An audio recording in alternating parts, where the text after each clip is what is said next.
안녕하세요. 오늘은 창세기 11장에 나오는 바벨탑 사건에 대해서 말씀을 드리고자 합니다. 세상의 언어들이 다 다르죠. 민족이 다르고 많은 것들이 다 다른데 문명을 나타내는 것, 문화를 나타내는 것 중에 가장 중요한 것이 언어입니다. 그런데 세계의 언어가 다 다른 이유를 창세기 11장이 이야기하고 있다는 것입니다. 우리도 잘 아는 바벨탑 사건입니다. 바벨이라고 하는 지역을 시날 평야 지역이라고 이야기를 해서 그곳에서 바빌로니아가 나왔다라고 말씀하시는 분들도 있지만 그는 조금 억지적인 해석 같고요. 왜냐하면 바벨로니아라고 하는 제국이 나온 건 너무나도 한참 후이기 때문에 그렇게 얘기하기는 너무나도 어렵고 바벨이 한 지역이었으면 분명하고요. 노아의 둘째 아들, 노아가 벌거벗은 것을 보고 흉보았던 함이 저주를 받잖아요. 그의 후손 중에 한 사람인 니므롯이라고 하는 영웅이 제국을 하나 만들게 됩니다. 나라를 만들어요. 많은 나라들을 만드는데 그가 만든 나라 중에 하나가 바벨이라고 하는 곳이었고 그것이 신할 평지였다라는 것입니다. 오늘 성경을 좀 우리말 성경으로 좀 읽어볼게요. 우리말 성경으로 읽어보는 것이 훨씬 더 이 바벨탑 사건을 잘 이해할 수 있을 것 같습니다. 보겠습니다. 처음에 세상에는 언어가 하나뿐이어서 모두가 같은 말을 썼다. 당연하지요. 노아의 후손들이 똑같은 말을 쓰지 다른 말을 썼겠습니까? 똑같은 말을 썼었습니다. 그런데 이들이 힘을 갖기 시작하였습니다.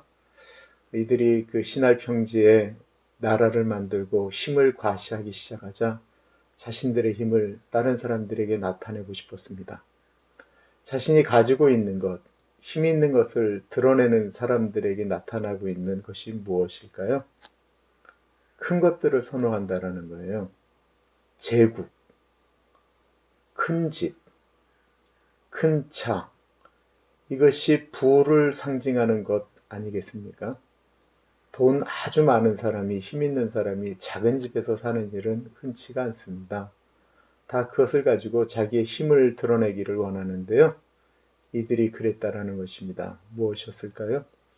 아주 큰 탑을 하나 만들겠다라고 생각한 것입니다. 그것 때문에 우리가 여기서 모이자. 제국을 만들겠다라는 거예요. 힘 있는 나라를 만들겠다라는 거예요. 그리고 여기서 우리가 흩어짐을 면하자. 하나님은 생육하고 번성하여 땅에 충만하라고 하셨는데 이들은 흩어지지 않고 모이기를 원했다라는 것입니다. 그래서 이들이 탑을 쌓기로 결정을 합니다. 보겠습니다. 사람들이 동쪽에서 이동하여 오다가 시날 한 들판에 이르러서 자리를 잡았다. 그들은 서로 말하였다. 자, 벽돌을 빚어서 단단히 구워내자. 사람들은 돌 대신에 벽돌을 쓰고 흙 대신에 역청을 썼다. 문명이 발달하기 시작했다라는 것입니다. 기술이 발달하기 시작했다라는 거예요. 무기가 발달하기 시작했다라는 것입니다. 돌 대신에 벽돌을 구웠다라고 표현하고 있습니다. 벽돌을 구워서 단단하게 만드는 기술이 만들어졌다라는 것입니다. 흙 대신에 벽돌을 만들어서 쌓아 올리기 시작했습니다. 이유가 무엇일까요? 교만이었다라는 것입니다. 요세푸스라고 하는 그 이스라엘의 역사학자를 우리는 잘 알고 있는데 이 요세푸스는 이 바벨탑 사건을 이렇게 해석하기도 하였습니다. 그들이 다시는 홍수로 멸망당하지 않기 위해서 홍수가 나도 살아남을 수 있을 만큼 높은 탑을 쌓기를 원했다라고도 이야기를 합니다. 이들은 탑을 쌓기 시작했습니다. 그 건설 현장에 가면 일하시는 분들이 사용하는 언어들이 있습니다. 저도 그 아르바이트로 한국에 있을 때 건설 현장에 있었는데 그들만의 용어예요. 처음에 갔을 때는 무슨 말인지 알아들을 수가 없었습니다. 심하이 합시다.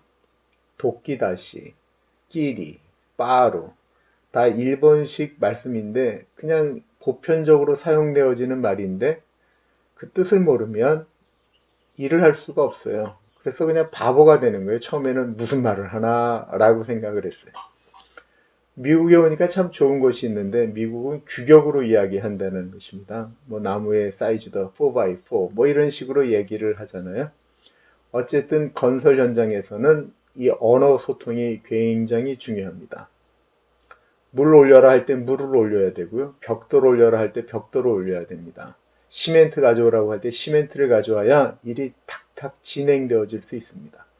밑에서부터 탑을 쌓아 올라가기 시작하는데 어느 정도 갔을 때는 이 언어적인 소통이 되어지지 않으면 만약에 벽돌 갖고 오라고 했는데 밑에서부터 물 갖고 올라가 보세요.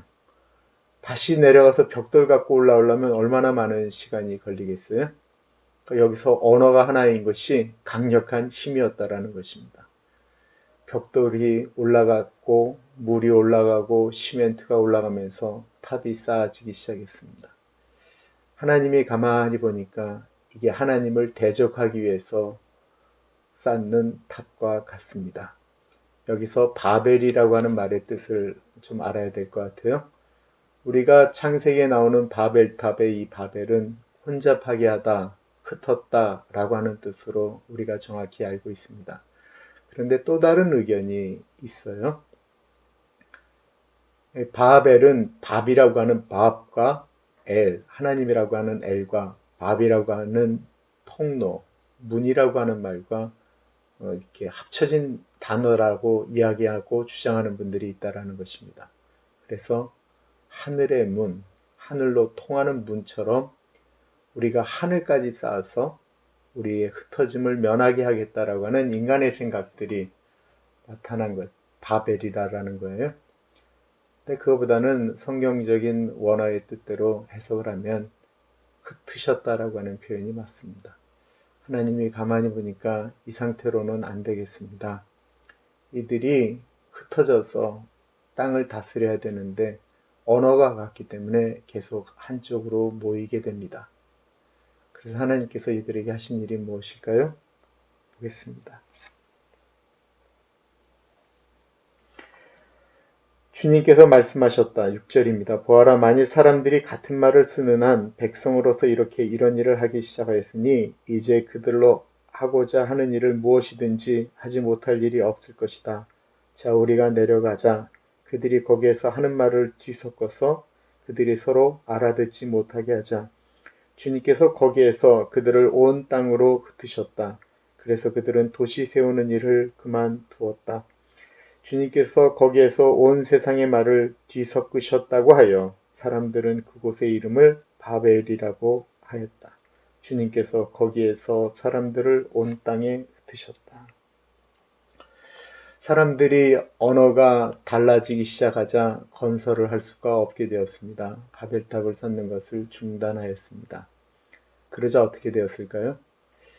하나님께서 한 사람 한 사람이 다 서로 모르는 말을 하게 한 것이 아니고 이 나라 사람들에게는 이런 말을, 저 사람들에게는 저런 말을 이렇게 하게 하신 것 같아요.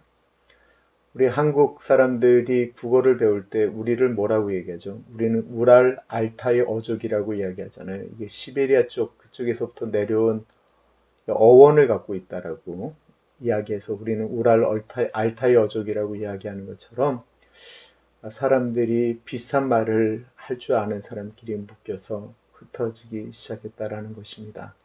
이렇게 해서 사람들은 나라를 세우고 문명을 이루기 시작했습니다. 언어가 나누어졌습니다. 창세기 11장까지가 대략적인 이런 내용이고요.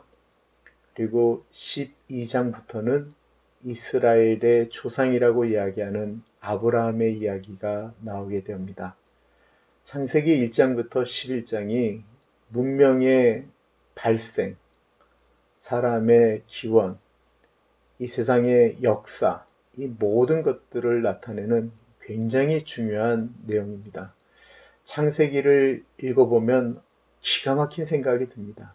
어떻게 그 옛날 그런 생각을 할 수 있었을까라고 하는 생각입니다. 오늘은 여기까지 하겠습니다. 내일 뵙겠습니다. 감사합니다.